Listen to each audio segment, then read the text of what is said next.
Hello, everybody. This is Dr. Shali Genga. Welcome to Ignite podcast, season 2, episode 3. I have a wonderful guest here in the studio. I have known her since she was 17, and she has such a great in-depth of knowledge. I hope that you will be so blessed by her and you laugh because she's really also funny. I don't want to introduce her, but when I originally met her, she was doing poetry. And so I'll give her the opportunity to introduce herself. Oh my goodness. Yeah. So you've known me when I was 17 and like zero maturity. Yeah. My name is Adelle Onyango. I am a poet, which is where we met. And through that, I got into broadcast media. So a lot of, especially the Kenyan audience, have known me as a radio presenter. But I'm now a media entrepreneur. So I run a new media business called Legally Clueless Africa that amplifies African stories and promotes wellness amongst the African community. And so that's what I do. And who I am, which are two different things. Yeah. I like to think of myself as an unapologetically African woman. And I feel like that allows me the wriggle room to evolve and to find myself, but still be anchored in like my Africanness, which is very important to me. And still differentiate between what I do and who I am. Yeah. Okay. In a nutshell. Yes.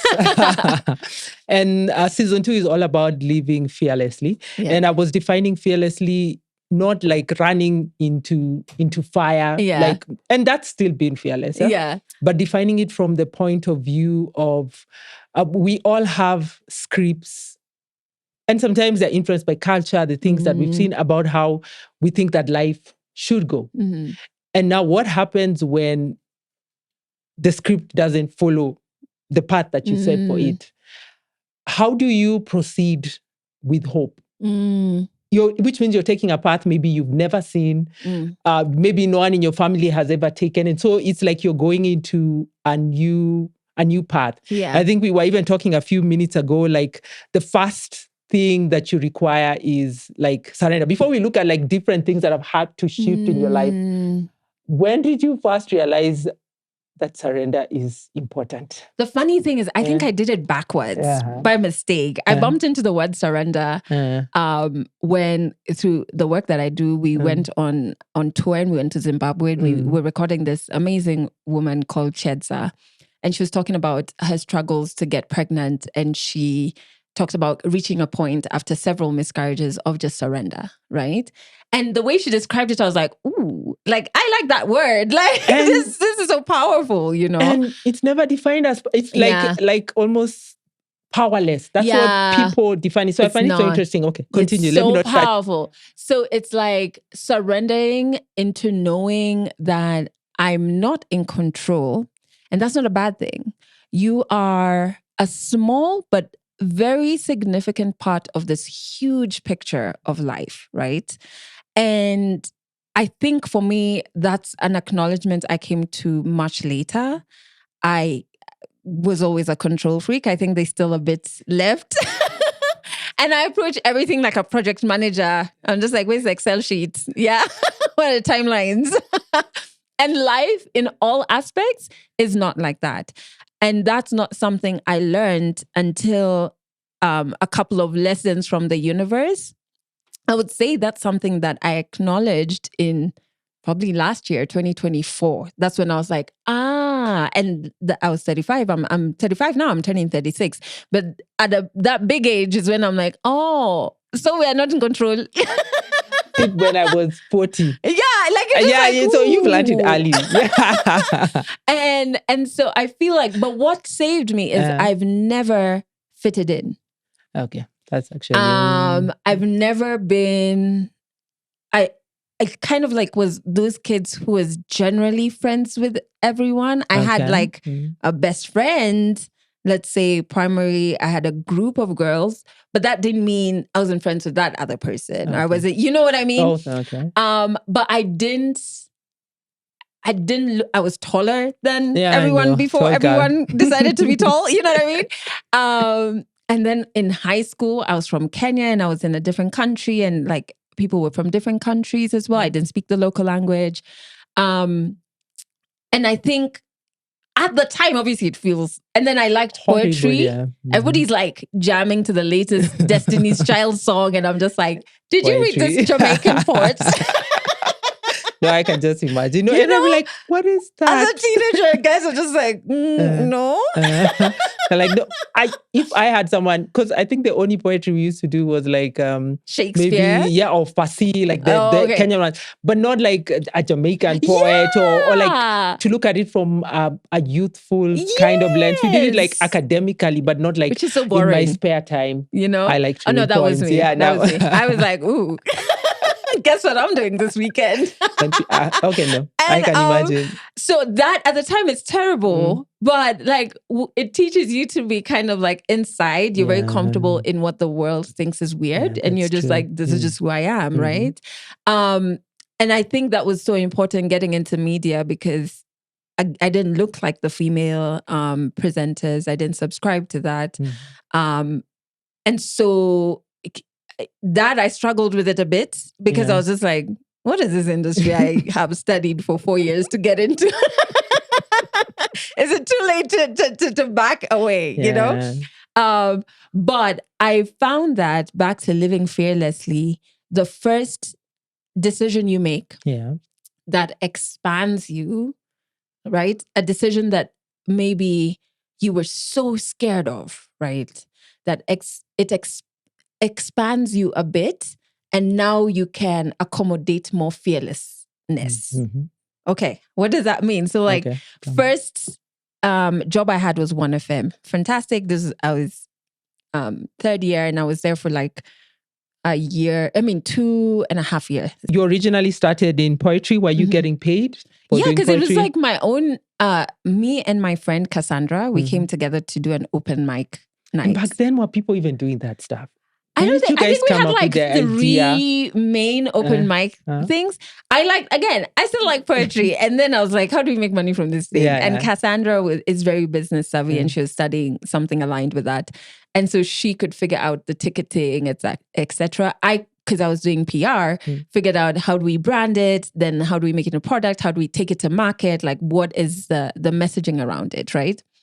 And we would just have different poets come through and different musicians, etc. And so we'd make money from the gate tickets, right? But at that point, I don't even think there was a fearlessness needed there, like, really. This is something I loved. And then it was now bringing a bit of pocket money, so why not? But moving from even getting the 1FM job, I still liked it around music, and we were only playing African music, which I love. And so I feel like the first hard decision was when Kiss poached me. Okay. And I moved from 1FM to Kiss a year after my mom had died. Okay. Yeah. And so I was making this huge decision as a 23-year-old without the number one, pillar, And now you're moving to a station you used to listen to growing up, working with people you used to listen to growing up. And I was just like, speaking about not fitting in high school, this was like on steroids, Because a lot of the presenters were older, more established, more everything. And your vibe is different. Your lens to viewing life is different. And then you're so, okay. That was quite, I didn't recognize it at the time as being an act of fearlessness because everything is becoming bigger. Like your check is becoming bigger, your platform is becoming bigger. Like it's exciting, but it's also like, woo. Yeah. But it expanded me a bit. And then 7 years in when I was leaving, that was scary. Did you leave or did it come to an end? I left. I had to put in my resignation. It was scary. I don't know if you want to talk about it, but what was the reason why you're like, okay, this is a stable job. I could still work here, but I want to go and see what is outside. I mean, that was definitely one of it. Like I did feel like I needed to see what more of life see what more life had in store for me. And at the time, I'd been traveling so much more. So my eyes are being opened to different possibilities, but also to different passion points, you know? And so there was an element of being bored as well. I've just been like, if I have to launch another musician's song, I will literally cry. Like, please don't make me do it, you know? And not because the music is bad, but because like, I'm now bored. Like I'm routine, doing the same thing, you know? That was one. And just feeling like I could have more impact. But I feel like I'm wasting away here. That was the other thing. I didn't really like the work environment at the time I was leaving. I felt like it's funny when you say you have a stable job. And yes, to some extent it is stable, but it's ruining your stability, you know, your mental stability. And it just felt like the crazy bit about like toxic workplaces is that no one's punching you physically. No, but so there's like a good amount of time. I was going to say 1 year, but like a good amount of time is you wondering if this emotional response you're having is real. You know, like you start to doubt yourself. Yeah, like, it's just like, why am I not enjoying this experience? Why am I feeling hurt? Why am I feeling anxious? Why am I feeling all of these things associated perhaps with somebody literally physically abusing you? But no one has, nobody's punched you at the lifts, you know? And then because at the time, I don't think we had the terminology of we didn't have toxic the language, work environment. What is the emotional response? What happens? And all of these things. And so, but then we're in a culture that for good reason, glorifies having a job. You know, they do that, yeah. So you can imagine trying to look for advice when you want to leave a toxic workplace that is a glamorous job. Everyone will tell you to stay. How old were you around that time? I think, well, when I finally left, it was after turning 30. Like I turned 30 in February and I turned 30 in February, but the December before is when I had handed in my resignation. Did you know what you were going to do? No. You're like, I'm just going to stay at home. I was just like, in this, where we have reached, I'm going to die.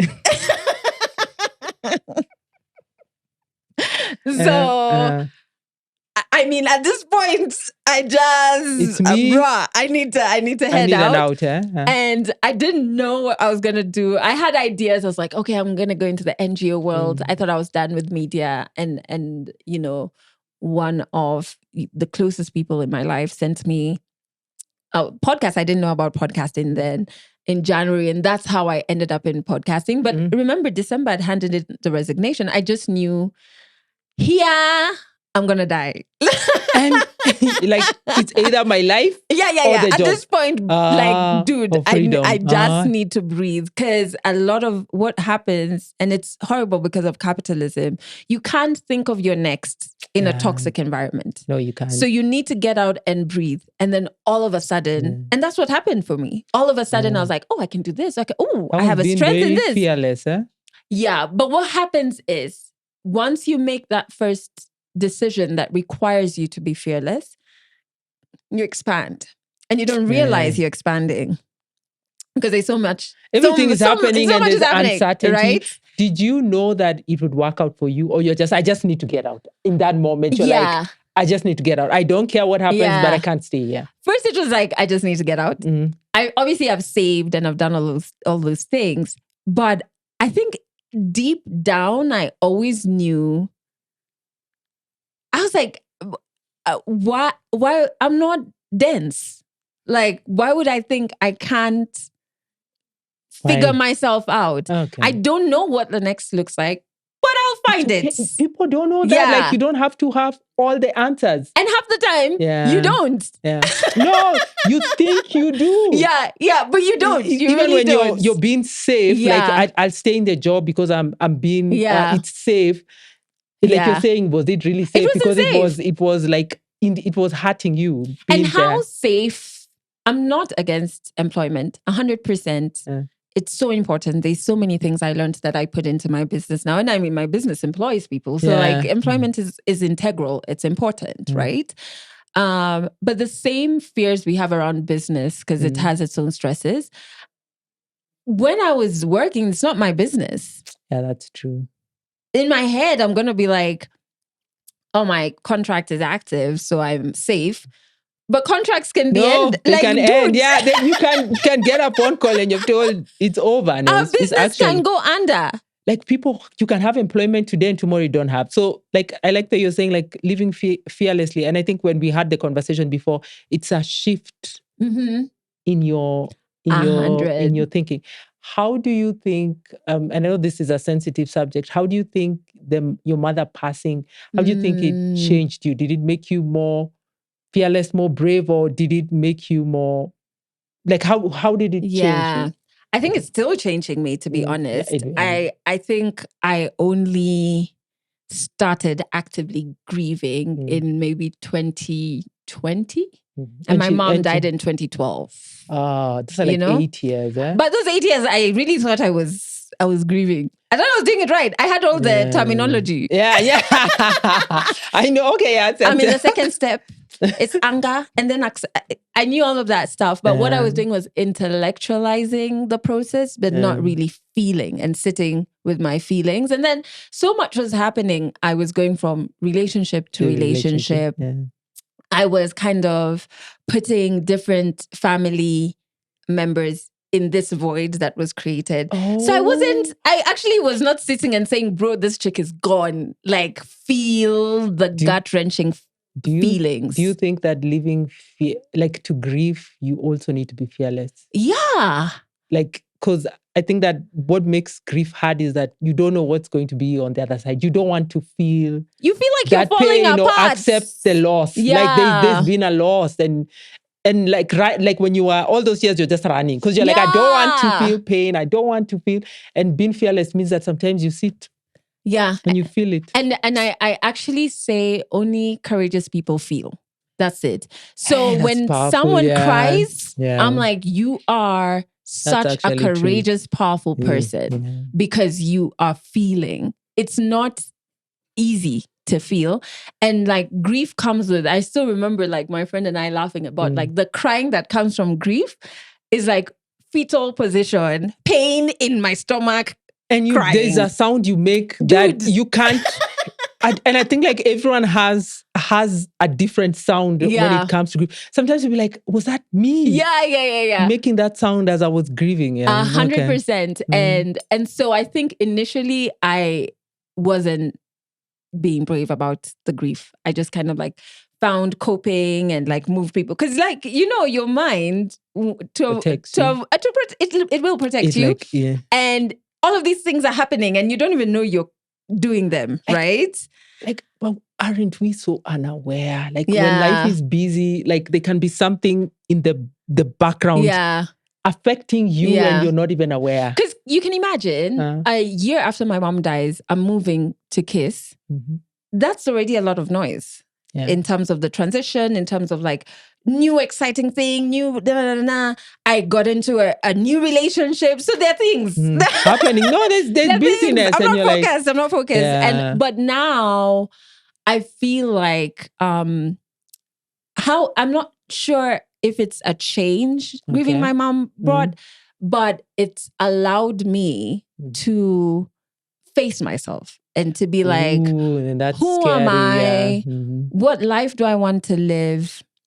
I'm not even concerned with legacy. Like, honestly, you guys can forget me after I'm gone. I'm too busy living my now, And if my living of my present inspires you, great. But that's not my driver, right?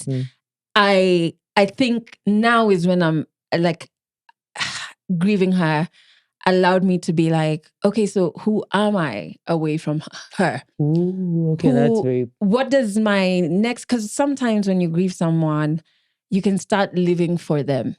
This is not what mommy would have wanted. She would have wanted this. These are all statements that we're not sure because that person is not here. Our scripts, Yeah. The scripts we write about life and people. Not here.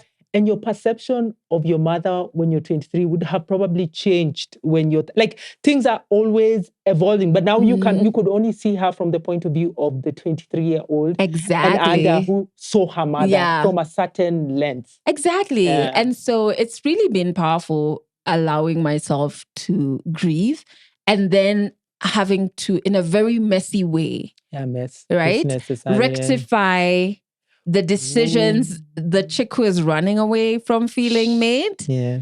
And like now start being like, okay, so what does life for me look like? What does happiness look like for me? What does, even where I live, what does it look like? What does my day look like for me, right? Not for society, not for, I need to honor my mother and how you know what I mean? Like for you, Adelle, what do you need? And what does life look like for you? Yeah. I think that a lot of people never ask that question because there's so much uncertainty around it. Especially if it doesn't align with the scripts which are influenced by culture, influenced by social media, influenced by other things. And I think you are talking about like sometimes to be brave, you need to sit down with yourself. Oh my goodness. So I'm living alone for the first time in my life. And it's now we're hitting 3 years. I did the cultural thing for a lot of African women, which is you live in your parents' home. Granted, my 2 parents separated a long time ago, and then my mom passed away before I got married, but I lived with my sisters like in our family home. And then left when I got married, right? And so now I'm divorced and I'm living alone for the first time. And I was so scared initially because I decided to move to like a new town where I knew no one. Like, actually, I think I only knew one person. Like extreme. Like now I'm not gonna live alone. I'm going to go to a new town and live alone. And at that time, I wasn't even thinking about it. I think it was I was telling a friend, it was when my movers put down my couch. Is when I was like, hang on. This is not Lovington. Yeah. I'm pretty far. But I initially would still always find an excuse to be in Nairobi. Always find an excuse to be on the phone talking to a friend. Always find, like, if I wake up, something is playing, be it music some days, be it just TikTok, be it a podcast. There was always noise, right? And I think I was running away from my silence, right? Yeah. And then it's like scary. No, it's very scary. It's scary. Yeah. And not scary in the way you think. Like a lot of people are like, a woman living alone. Are you not scared of like, robbers? I'm just like, bro, that's not where the fear comes from. No. The fear comes from if you've let yourself down, you're going to have that conversation with yourself. When you live alone, you see yourself. Like, and I was explaining this, like, as you're walking in your house doing your stuff, you're having a conversation. It's you and yourself. The mirror is more magnified. And you have to, like, have I been living my life right? And it's there with you. The choices I've been making, like it. Yeah. And even just acknowledging, why do I do the things that I do? Ooh, that one. Yeah. That's a good one. Yeah. And either on a deeper level of like, is there trauma-informed decisions? But also, there are a lot of things that we do because we were told to do them in childhood, right? They were chores. People doing. Or even just something like chores, right? Yeah. Why do I have to have this specific thing for breakfast? Like, consciously, and having to be like, I actually don't like that stuff. I actually would prefer this. And going through, I feel like I had to go through that small things of like, now if you ask me, why do you take a 1-hour morning walk? I take it because I love how it affects my sleep, where my mind is at. I love hearing the birds. I like seeing people picking tea in the morning. It calms me down. Why do you like this bread as opposed to this other one? Yeah. I like this one because of na. And I can do that for the mundane things like my bread and whatever. And even the internal things of why do you arrive like this in a relationship? Why do you do this? I do it because of ABCD. I'm currently working on it and I can catch myself. Or why do you prefer a guy to be like this in a relationship. As opposed to because it makes me so happy when someone does this particular thing, or because those are my favorite things and it just makes me so happy. Even things like gifting. I still remember not understanding, like, why do I like receiving gifts? Like, surely you could wrap a spoon, right? And give it to me as a gift. And me, I would just cartwheel. And I was like, why do I like this thing? I said, it means someone thought about me. They went into a store and they thought, Adele would like this. So for me, it's not even the gift. It's like, Shali thought about me. What a sweetheart, you know? And living alone afforded me the silence to really be like, oh, now I know. Now I know why I'm doing this. I now scanning my body and being like, oh, I'm moody today. Oh, yeah, I got 6 hours of sleep instead of 9. Yeah, that's probably it. Tonight, let's not make that mistake. Yeah, let's not. You know? No, that's... When your life is noisy, you do not have the space to get to know yourself. In fact, like, I believe that every girl, before you get married, you need to leave alone. Leave the men alone. For the ladies, I feel like a lot of times we get into relationships before we know ourselves, before we understand ourselves. And then we get into relationships and there's so confusion because naturally we now attach ourselves to the men that we like switch off. And now what do the babies like? What does the husband like? It's never about you. So you don't really know who you are. Because we're socialized that way. And if I think about it, like now I live like something very similar to a farm life, right? And I'm like, oh, this is something about myself I didn't know, right? But now it's something I can present even in friendships. Just be like, this is the type of lifestyle I like. So if it's important for you to have a friend who every other night you are doing dinners and concerts, I might not be the friend for you because I'm pretty far with my vegetables. Like I envy. So you know what I mean? Farmer's life. Oh my exactly. gosh. Yeah. So it's like, and that's not a life for everyone. No, it's not for everyone. But I found it's a type of life I like. And it's because of sitting with myself and being like, what do you like? Like, what do you find joy in? You know? And knowing you can pivot. What if in, 3 years I don't like it anymore? It'd be like, oh, okay. So what do you like? Let's try something else.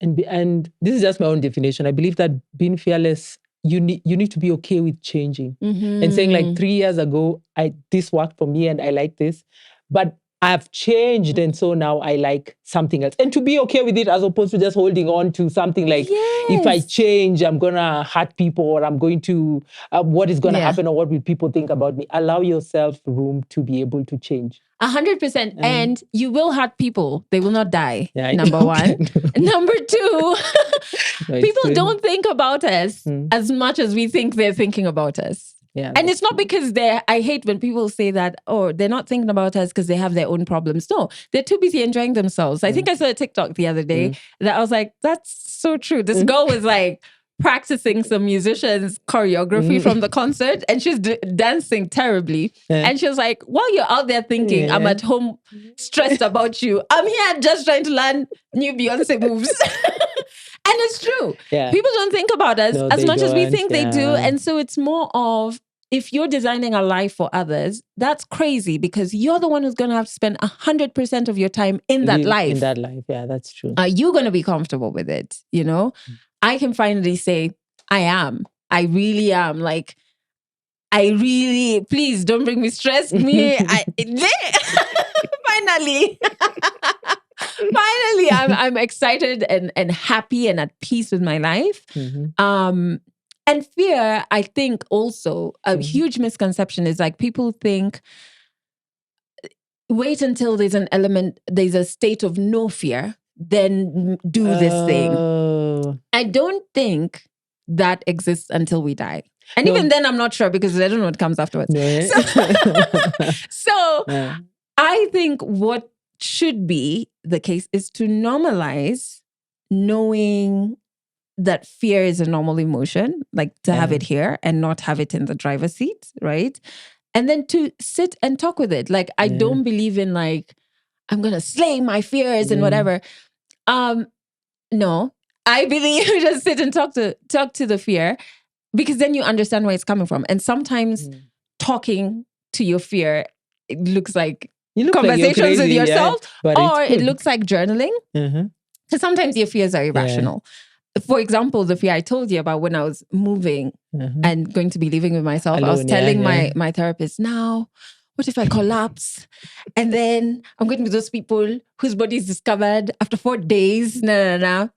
And my therapist asked me, okay, no problem. But like when you were living here in Nairobi, were you collapsing? Did you collapse? Because if you are, then there's a health thing we need to be addressing. Then you need someone, you need someone you can call, Okay. And not only that, we need to go to a doctor because why are you collapsing? And we're just moving on with life. And so I was like, no. And she was like, well, when you talk to that fear, it's irrational. That's an irrational fear. If your fear is like, oh, I don't know, if I'm living in the middle of nowhere, maybe there could be thugs. Okay, you can write that fear down instead of it just sitting in your head and saying, I'm not going to make this move because I'm scared of this. You write it down, you converse with it, and you're like, okay, so how can I address this? Oh, okay, maybe I'm going to get a guard. I'm going to get this. I'm going to get this. Yeah. Okay, that's what I can do in my control, right? Your fear is of, even like with business, I have fears when I'm starting something new, or like you're putting out a new product or a new show or whatever. And I sit with my fears. I'm like, it's very valid. Like, you're scared that this product is going to flop. It could. Yeah. No, and you have to make peace with it. Like products that have flopped. And then it's like, and even if it flops, like, we're going to be okay, right? Like, we're going to be okay. And it's like soothing. I don't want to call it your inner child because I'm not accredited enough to say that that's from your inner child, but it's soothing yourself and saying, don't worry, like, we're going to be cool. Yeah. So there's no state of no fear, but fear doesn't mean no.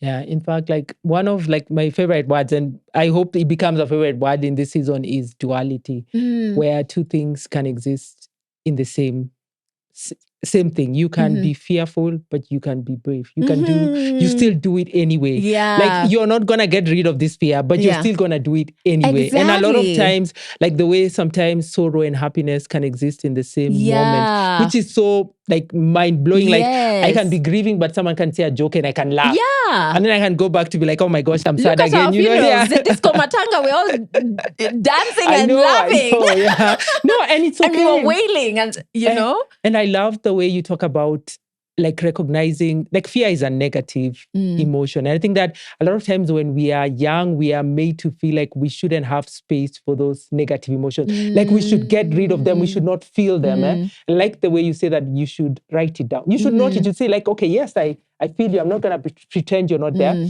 I'm not going to go and drink it away. I'm not going to run away from it. We're going to sit with you. Yeah.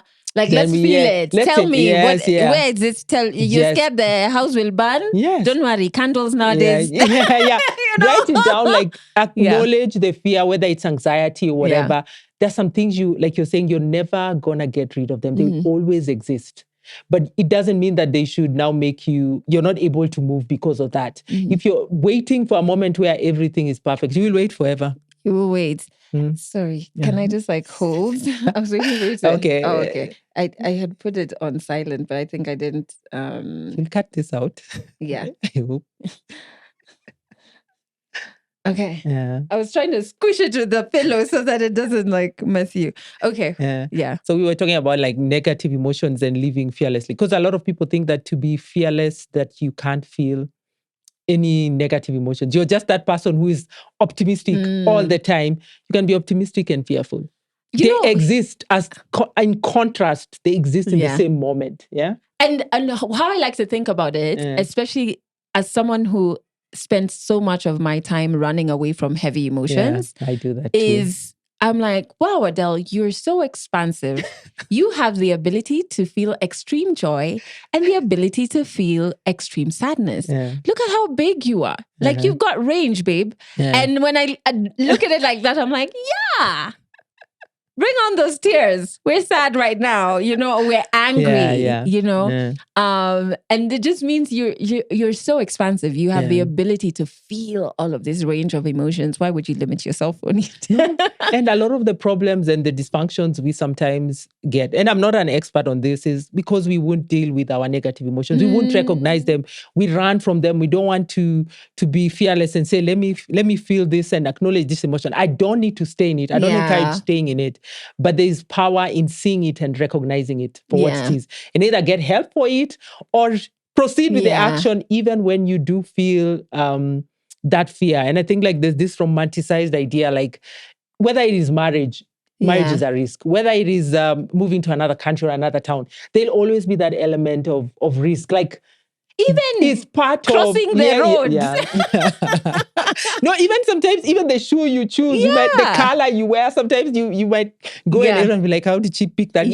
There's that element of fear or a negative emotion and a positive emotion. They go hand in hand. And I think that is like the biggest thing I've learned as an adult. I never knew this as a child. I never knew that what I did was you suppress the negative and even if you claim like maybe you're like we're talking about faith. The way you're like, I can have faith, but I don't have action. Do the action. Kind of both. Have the faith. Like the two go hand in hand. Like what is the part of living fearless is, and I think we've talked about it, being flexible, being able to look at yourself like there's a way I've been told about this thing. There's a way that this is supposed to go. This is the script I had written. And now when the script doesn't go the way you wanted, have you found, do you have a method of navigating that? Do you have an example of where you're like, okay, this was not supposed to happen like this, but now how do I steer myself? How do I be fearless? Like you're saying, like when you first started, maybe like some of your actions are not necessarily fearless because maybe you weren't like hopeful. You're going forward, but you're not sure there's something good on the other side. But now we can be older and say that I don't know how it's gonna work, but I'm gonna take the steps and I'm going to do what I need to do. I may not have an example, but I have a thought. Okay. Tell me, that works. Yeah. I think the reason it's important to expose yourself to different cultures or different ways of living or different people's stories, the more when your script changes, you don't lose your mind because you're aware that first, the script is not, you're not the one writing it, but also there's so many different realities, right? And exposing yourself, I think we look at it as getting on a plane and going to another continent to learn about how people in whatever, Seattle live their life. You know what I mean? And sometimes it's conversations with the people around you. It could be the people who work in your apartment complex. It could be the people in your office, the people where your business is. It could be when you go on a road trip, having that long conversation with somebody who lives just an hour out of Nairobi. You know what I mean? You start to understand, there's different ways to do this life thing. And I've found that to be so helpful when I'm facing my script changing from what I thought it was going to be. It calms me down because I'm just like, there are many realities. And this is just mine taking shape. But also like a second acknowledgement is like, I don't have to see the whole staircase to keep moving, you know? And so my job is to move in the present. Dependent on what your belief system is, it's somebody else's job. And I don't want that job. To be honest, that sounds like a lot of work. You want me to just move from this staircase? That one I can do, you know? And like trusting that is so good, and trusting yourself. Like it's when I was leaving my job, I think that's one of the benefits that came out is I trust my capabilities so much. And I don't think it makes me Kanye to say that, you know, like it's okay for me to say, I'm a very hard worker, right? I'm very innovative. I come up with great ideas and I can figure out a business angle to it. That is my strength. I'm so capable in that. And I trust that. I'm like, okay, Adelle, you will be dropped somewhere and you'll figure it out. You know, in the middle of nowhere, you'll figure it out. Once you start trusting yourself, then it's easier to trust the steps, right? Without seeing the entire house, you're like, yeah, okay. And maybe it's not to like, oh, I need to, the script is changing and the destination was to get that PhD or that mansion or whatever. Like, screw the destination. No, a lot of times the destination changes. Exactly. And don't they say the journey is the destination, right? Because your now is the journey. Like your nows will always mostly be in the journey. Receiving that destination will be like instant moments. Yes. Before now you start another journey. So you're constantly living in the journey. And it's like, so it's just, I think when I acknowledge those things, it helps me pivot. I'm not perfect at it. I'll still like, call my best friend just like, I don't know, like this thing is, I don't have a handle on it because obviously for such a long time in my life, I was control freak, right? And so I still have those moments where I'm just like, the rug is being swept from under my feet, please. But now become much better to just be like, you'll be okay, like calm down. I was listening to something this morning about regulating your nervous system and how to deal with the top part of your body, like above the neck, is to deal with below the neck. So like your nervous system, and just do like deep breaths, like 5 seconds in, 5 seconds exhale, and do that 5 times. And that's like really does well for resetting your nervous system.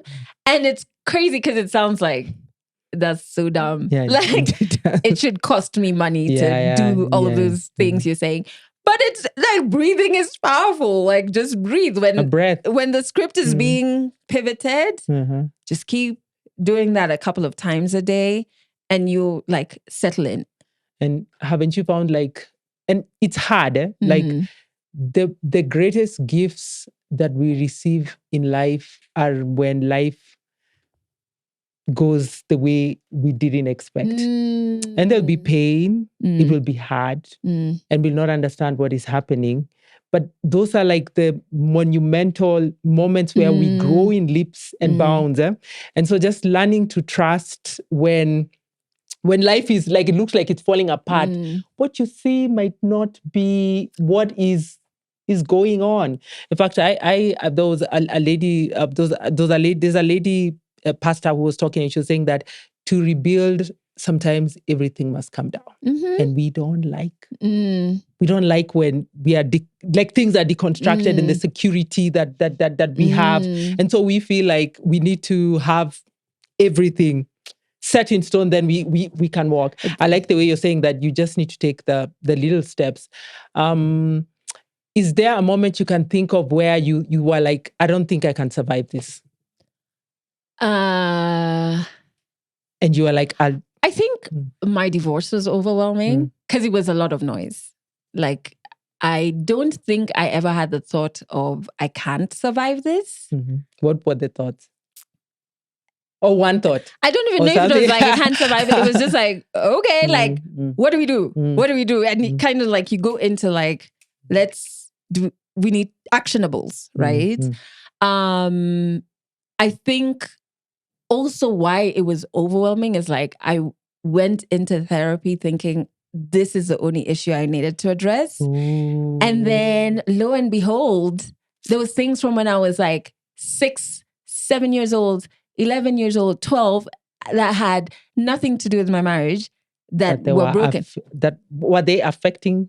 No, they were affecting me. Oh. Right? Okay. And so that's when I felt like, sorry, like looking at my therapist like, what are you saying, madam? And that was overwhelming. I don't think I've ever had the thought of, I'm not going to survive this. But I did have the thought of, this is a lot, right? Okay. Yeah. I have been very open about like, trigger warning to everybody's listening to this, but like suicide. And I think that at that point, because it was so noisy, because all of this stuff from like childhood trauma is coming to the table, and you're just like, I thought it was okay. What's all this? What's happening? What's happening? And it felt like all of a sudden there was a time you were walking free, and then someone puts like 40 gunias on your but you are always carrying them. You just didn't know, right? Now it's like, oh wait, they're 40 and my shoulders are heavy. I knew, I think after I got over that dark period, I knew I was going to survive, but it just that didn't make it easier, you know? But I think trusting the process, and it saddens me that therapy is not accessible to everyone, and just having that corner my sessions used to be on Thursdays, that corner every Thursday.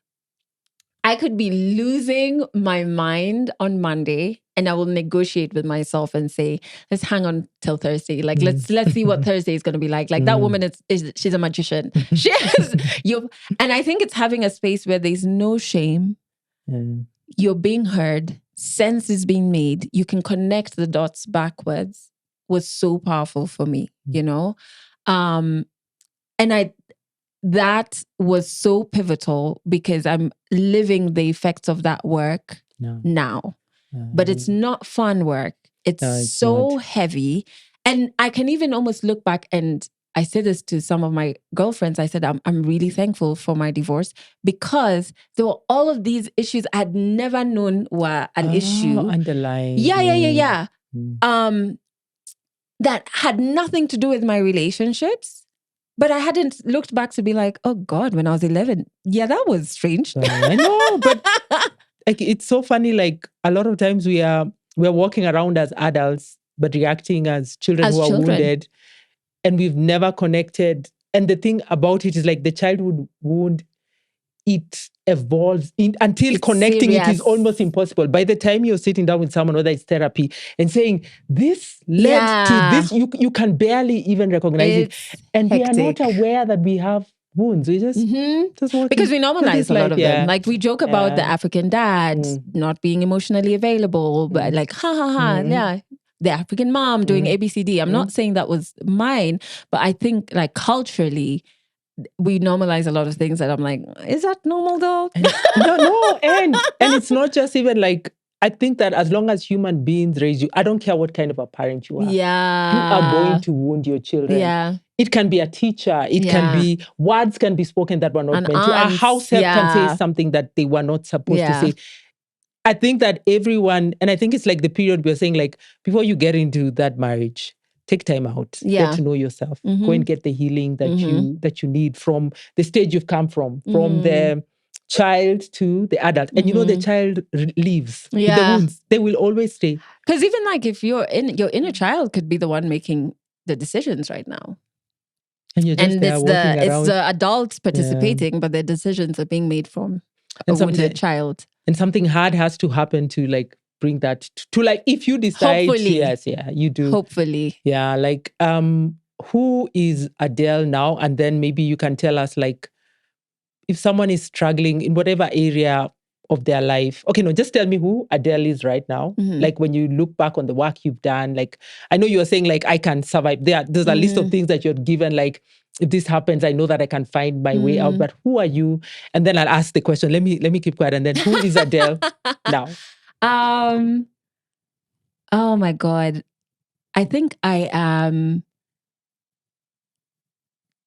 extremely sensitive, extremely empathetic, extremely strong in a manner that's very different from what society thinks strong needs to appear. I think it's more of like, I have long roots. Okay. So this looks, I don't have the muscles, but I have long roots. I think I'm other and I'm okay in being different, you know? I like that. And I'm definitely now sitting comfortably knowing I am more artistically inclined. And so I'm not afraid of having a life or an image that looks very different. It's because I'm very in touch with the element of expression and curiosity from an artistic perspective. And I care about the people I love very deeply, like very, very deeply. I think I'm a very kind person. Like these are all things that I don't think I knew about but yourself. Now I'm just like, oh man, Shirley, how are you? Do you do you want a cake? I baked cake. Do you want a piece? You know what I mean? And it's so happy, I'm so happy to meet this version of me. Adelle. Yeah. And what would you tell, because someone who's going through a period of their life where the script has flipped, like there's nothing going according to script, and they're like, maybe I'm late, or what about me? What's going to happen to me? Or will I survive this? You know, whether it is maybe they can't have a baby, or they're divorcing, or maybe they're single, or maybe they've lost their job, and like the plan they had has not come to life. What would you tell them? Yeah, if you could. I think it's just you've got to trust in yourself. Like that's something that we're not often allowed to do. It's often seen as being humble means trust in everything but in you. I think you must trust 100% in yourself. But to do that, you must 100% know yourself, right? And so spend as much time getting to know yourself intimately with absolutely all conviction, trust in yourself, and then understand your sphere of control is very, it's so tiny. Like it's almost limited. Even if you say, I'm in control of what I'll have for breakfast. You'll wake up and KPLC has done the thing. You know what I mean? And the lights are gone and you can't cook what you want to cook. This is it, right? So release that need for control and try and find out where it's coming from. Maybe you didn't have control when you were a child. All right? And bad things happened when you didn't have control. Release that need for control. And just trust yourself, because I think if you're so rigid, sticking to the script even when that's not the script. That is not actually the script. You can die and the script can't be changed. And life is just going to keep passing you by, passing you by. So first I would just say intimately get to know yourself, trust in yourself, 100% conviction, and then just release your need for control. For me, it's just like surrender. You don't have to know all the answers. You don't have to live your life the way everyone has lived it. Even if you feel fearful, take a step. And it's never over. Because a lot of times we think that, okay, beyond this, I don't think I can survive.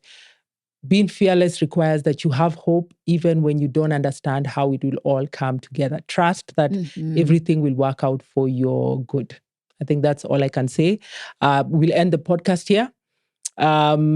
I hope that you've been blessed. I hope that you've been inspired. I hope that you'll go into the world and live fearlessly. Thank you.